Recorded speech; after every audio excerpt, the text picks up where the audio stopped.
Alex never thought his biggest problem in college would be teaching his alien roommate about pizza toppings and why humans sleep in beds instead of standing up. But here he was, living with the most unusual exchange student anyone had ever seen. It all started 3 months ago when the university announced their new interspecies exchange program.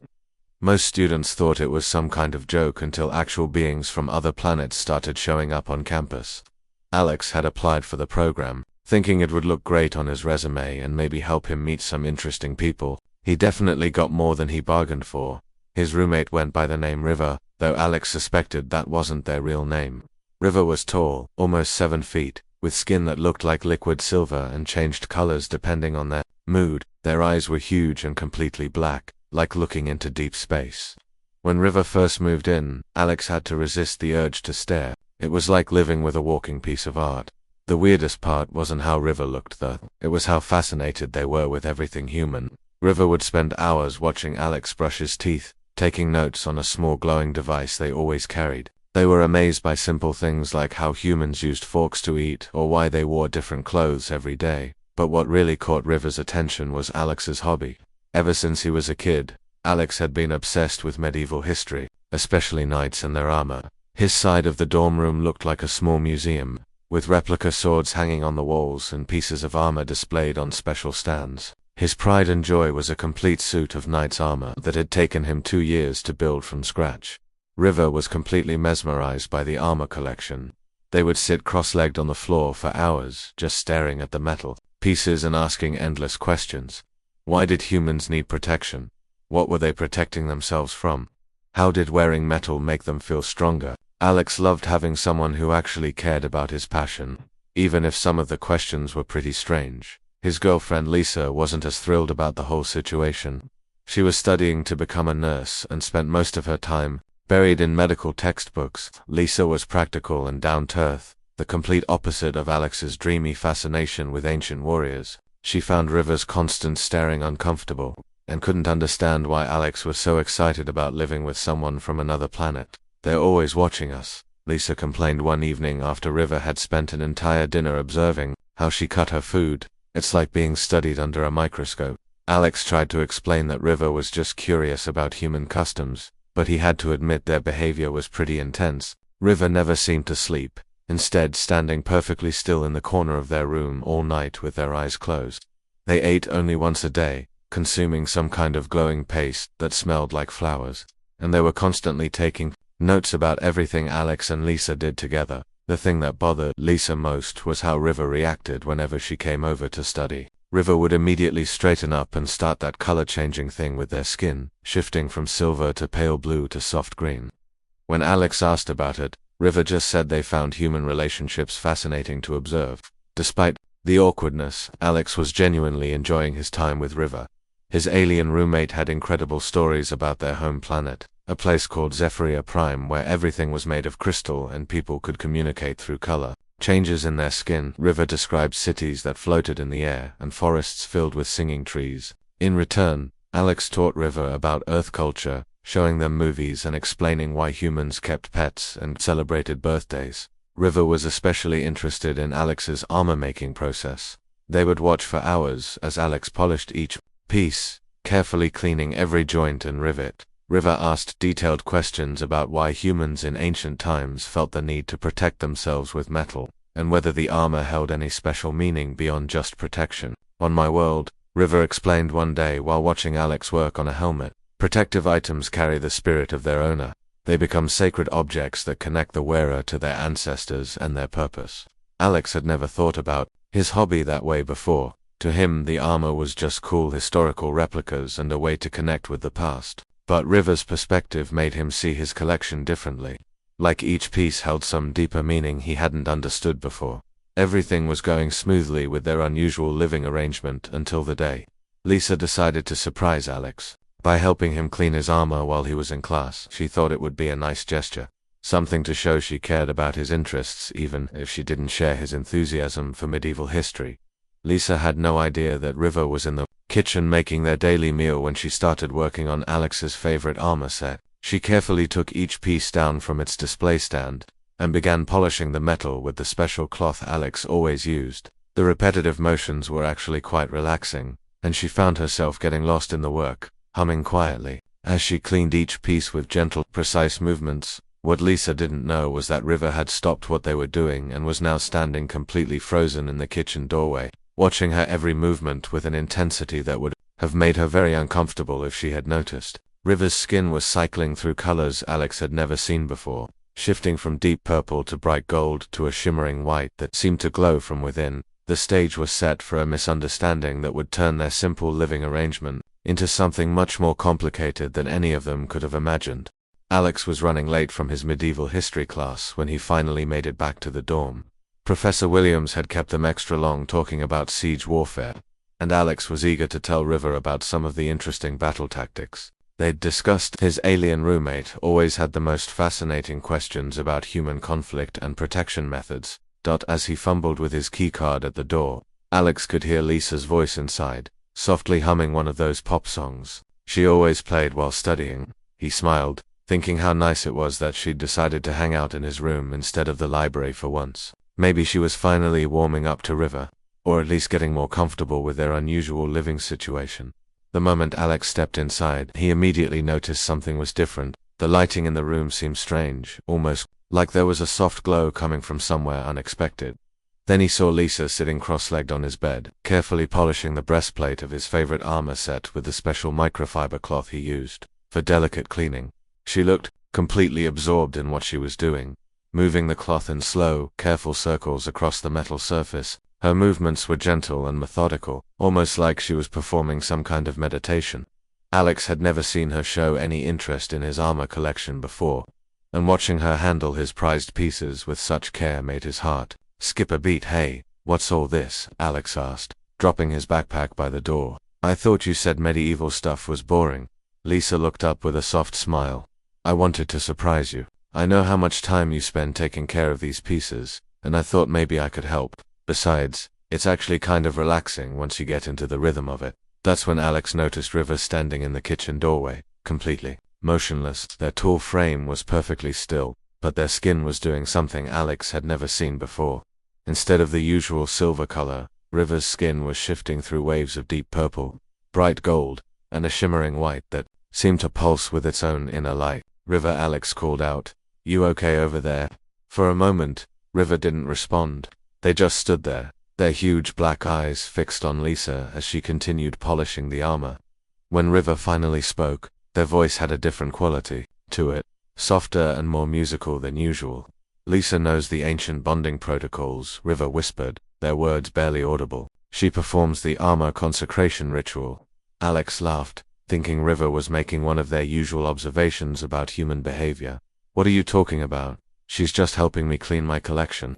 But Lisa had stopped polishing and was looking at River with a confused expression. There was something in River's tone that made the hair on her arms stand up, something almost reverent or sacred that she couldn't quite understand. "What do you mean by bonding protocols?" Lisa asked, setting down the cloth and the breastplate carefully on the bed. River's skin shifted to a deeper shade of purple, and they took a small step forward.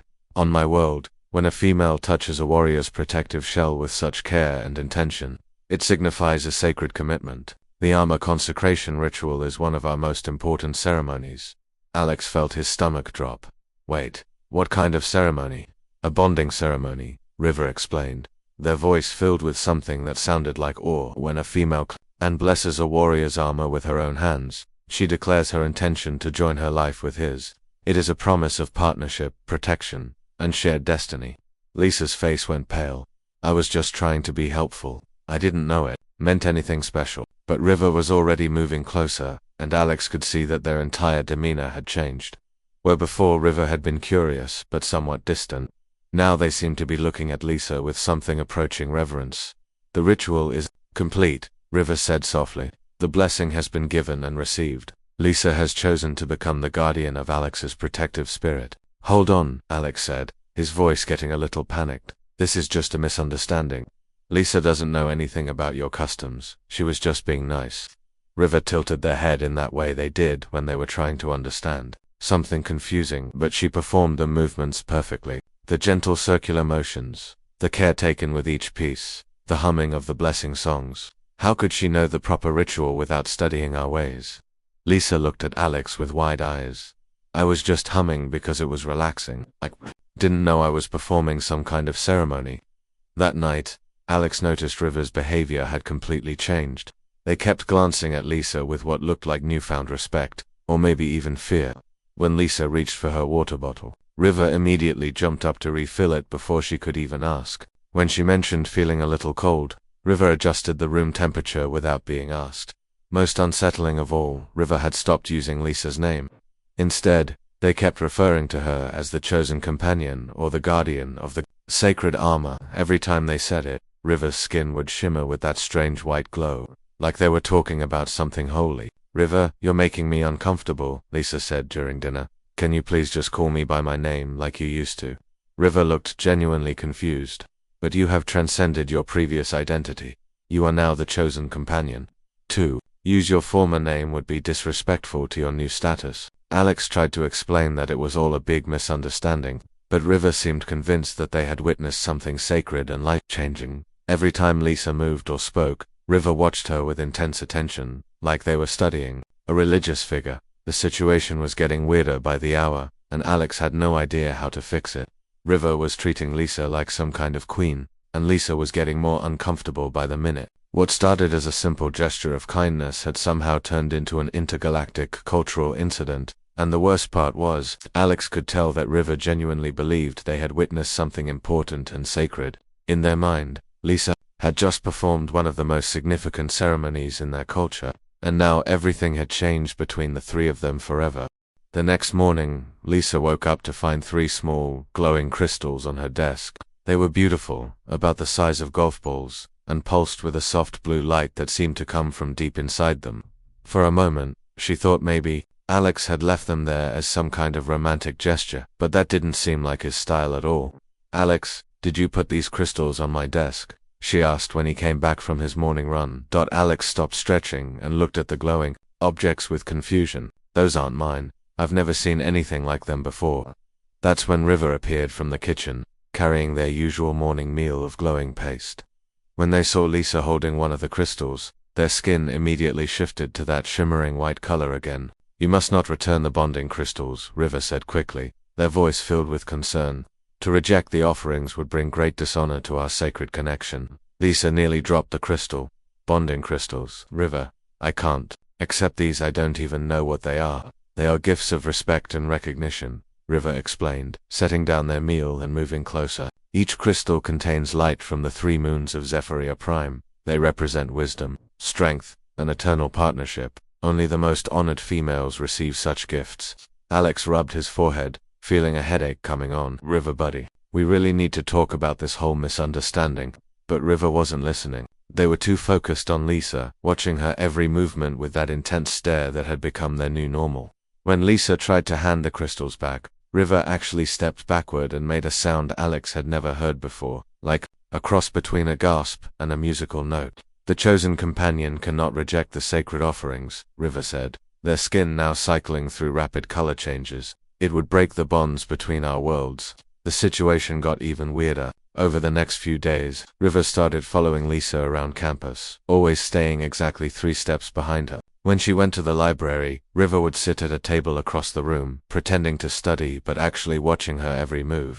When she went to grab lunch, River would appear in line behind her, ready to pay for her meal before she could even reach for her wallet. Lisa tried to confront River about the strange behavior, but every time she approached them, River would bow their head and refuse to make eye contact. It was like they were afraid to look directly at her, which was completely different from how they used to act. This is getting ridiculous, Lisa told Alex one evening after River had spent an entire hour standing guard outside the bathroom while she showered. They won't even talk to me normally anymore. Alex was just as frustrated.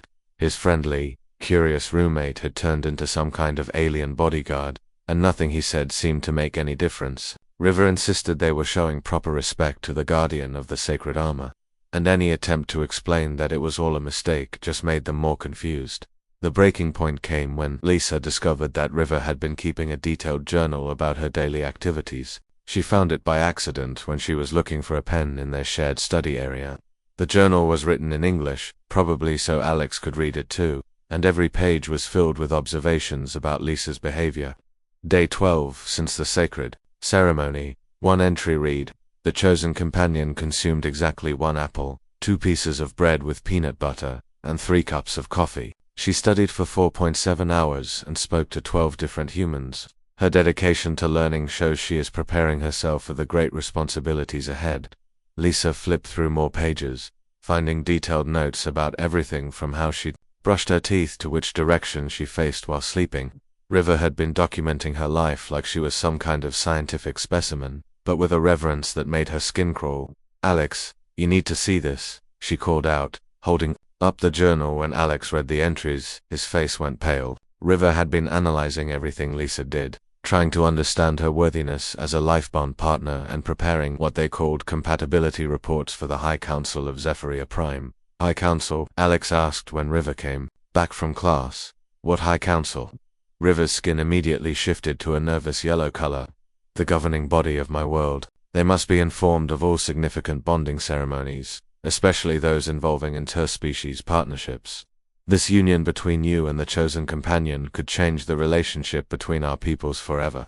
Lisa felt like the room was spinning. Union? What union? I polished some metal armor. River, that's it. There's no union, no ceremony, no anything. But River looked genuinely distressed by her words. How can you deny what we all witnessed? The sacred touching of the warrior's protection, the blessing songs, the careful attention to each piece. You performed the armor consecration ritual perfectly because I didn't know it was a ritual.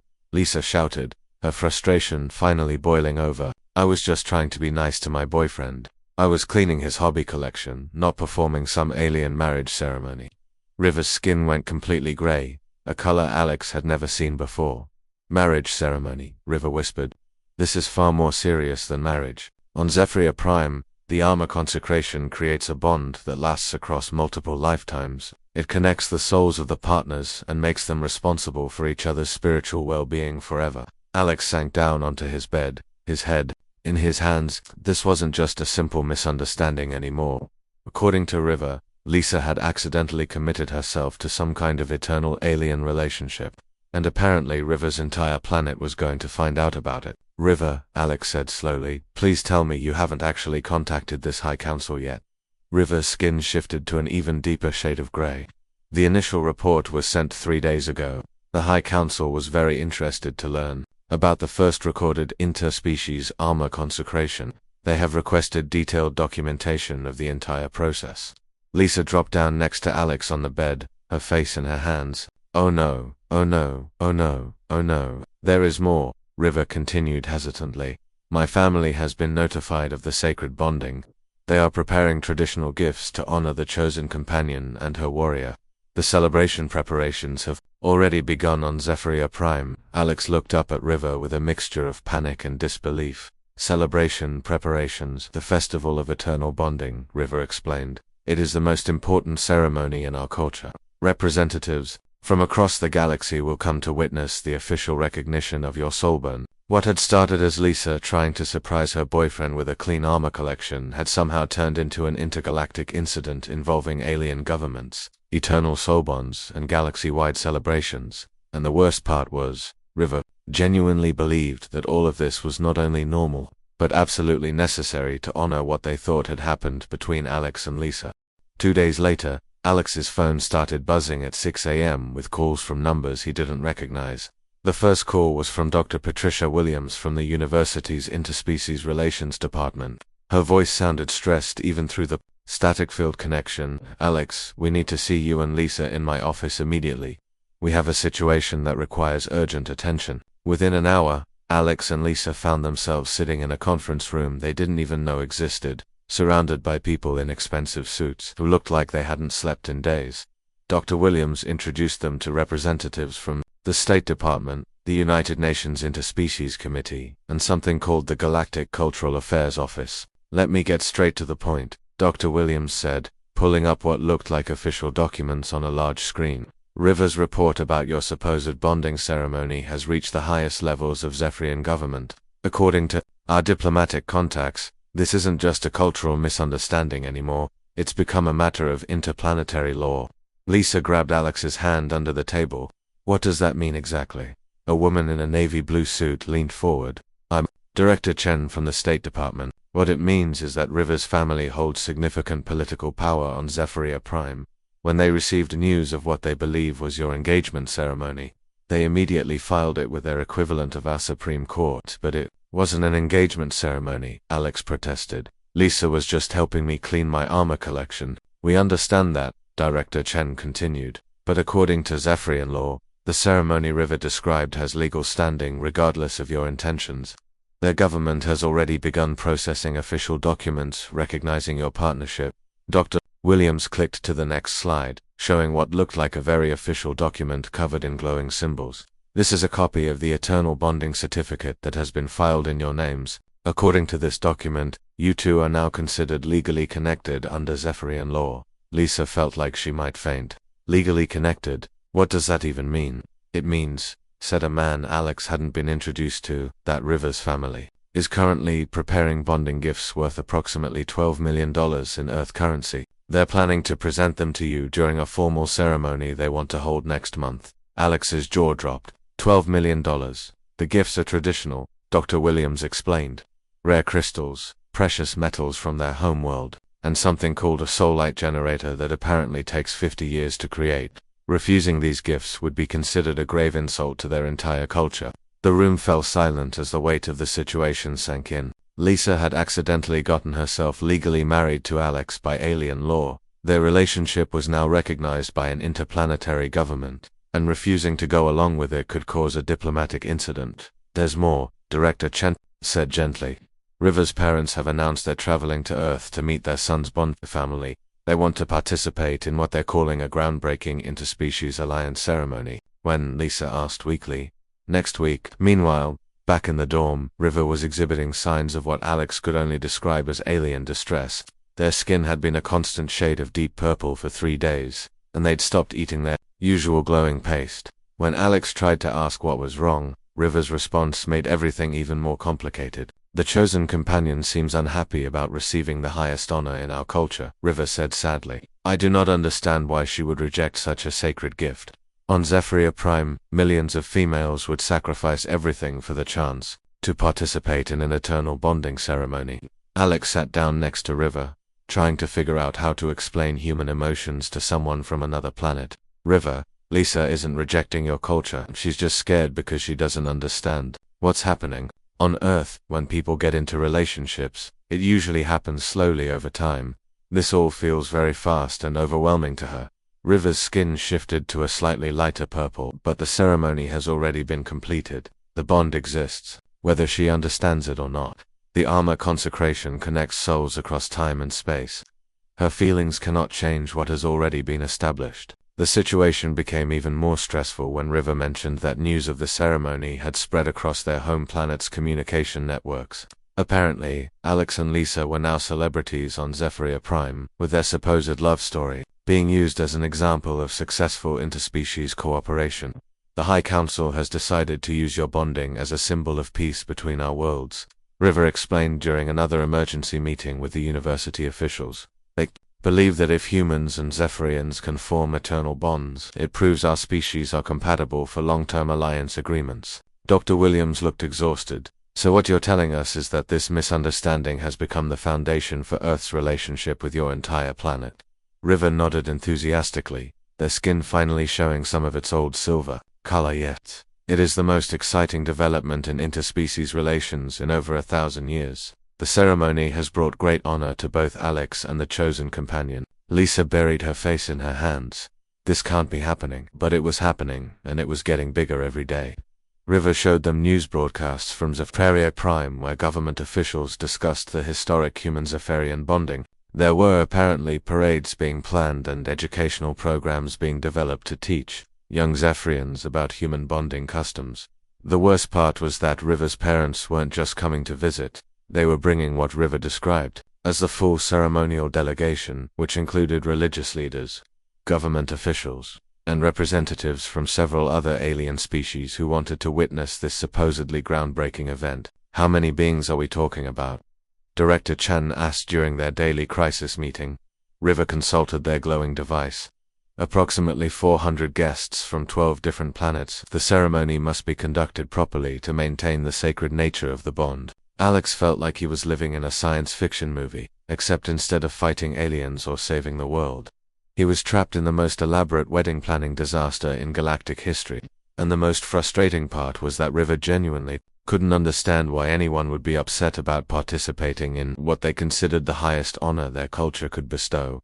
Every attempt to explain that it was all a mistake just made River more confused and sad. In their mind, they had witnessed something beautiful and sacred, and now the humans seemed to be rejecting one of the most important ceremonies in Zephyrian culture.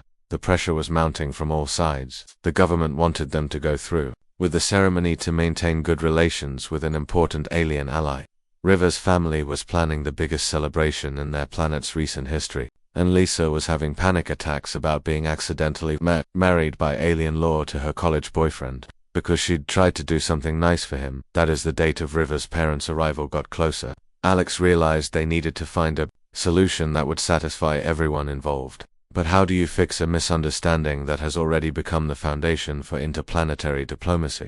The solution came from the most unexpected source. Professor David G. Martinez, Alex's medieval history teacher, had been following the story through the university's internal communications. As someone who spent his life studying cultural traditions and ancient ceremonies, he was fascinated by the cross-cultural confusion that had developed. "I think I might have found something," Professor Martinez announced during what had become daily emergency meetings in Dr. Williams' office. "I've been working with a team of xenanthropologists and some cultural experts from Xephoria Prime, trying to understand the exact details of this bonding ceremony." Alex and Lisa sat up straighter in their chairs. For the past week, they'd been living in a constant state of panic as River's parents and their 400-guest delegation prepared to arrive on Earth. "What did you find?" Dr. Williams asked hopefully. Professor Martinez pulled up a holographic display that showed what looked like ancient Zephyrian text alongside English translations. According to the oldest versions of the armor consecration ritual, the ceremony River witnessed was actually incomplete. River, who had been sitting quietly in the corner, suddenly straightened up. Their skin shifted from purple to a bright silver, the most normal color Alex had seen in weeks. "What do you mean, incomplete?" River asked, their musical voice filled with confusion. "Well," Professor Martinez continued, clearly excited about his discovery, "the ancient laws state that the armor consecration only becomes legally binding if the male warrior formally accepts the gesture. This acceptance must happen while the female is still performing the blessing ritual." Lisa felt her heart skip a beat. "What kind of acceptance?" "The warrior must place his own hands over the female's hands while she touches the armor," Professor Martinez explained. "It's supposed to be a moment of mutual commitment, where both parties consciously choose to enter the bond together." Alex remembered that day clearly. He'd been in class when Lisa cleaned his armor. He'd come home after she was already finished, which meant he'd never performed any kind of acceptance ritual. So since Alex wasn't there when Lisa was cleaning the armor, Dr. Williams began. "The ceremony was never actually completed," Professor Martinez finished. "According to Zephyrian law, Lisa performed a blessing ritual, but without Alex's conscious participation, no legal bond was created." River's skin was now cycling through rapid color changes, shifting from silver to gold to a pale blue, but the blessing was so perfect. The movements, the care, the sacred attention to each piece. "Which brings us to the really interesting part," Professor Martinez said, smiling. "When I contacted River's parents to explain the situation, they weren't disappointed. They were impressed." "Impressed?" Lisa asked, hardly daring to hope. Dr. Williams nodded. "It turns out that River's family was more interested in the cultural exchange aspect of this whole situation than in the actual bonding ceremony. They're fascinated by human customs and the fact that you both worked so hard to understand and respect Zephyrian traditions." River stood up suddenly, their skin now glowing with that shimmering white color that Alex had learned meant they were experiencing strong emotions. "My parents want to establish a formal cultural exchange program between Earth and Zephyria Prime. They want Alex and Lisa to become the first human cultural ambassadors to our world." Alex blinked. "Cultural ambassadors. The idea is brilliant," Dr. Williams explained. "Instead of a bonding ceremony, we'd be hosting the inauguration of the first official Earth-Zephyria cultural exchange program. River's family would still get their celebration.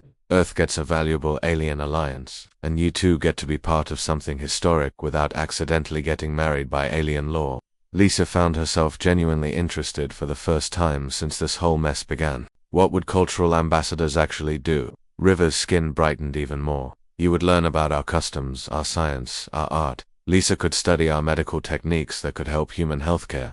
Alex could explore our ancient warrior traditions and how they compare to Earth's medieval history. As River explained more about their home planet, Lisa realized she was actually excited about the possibilities.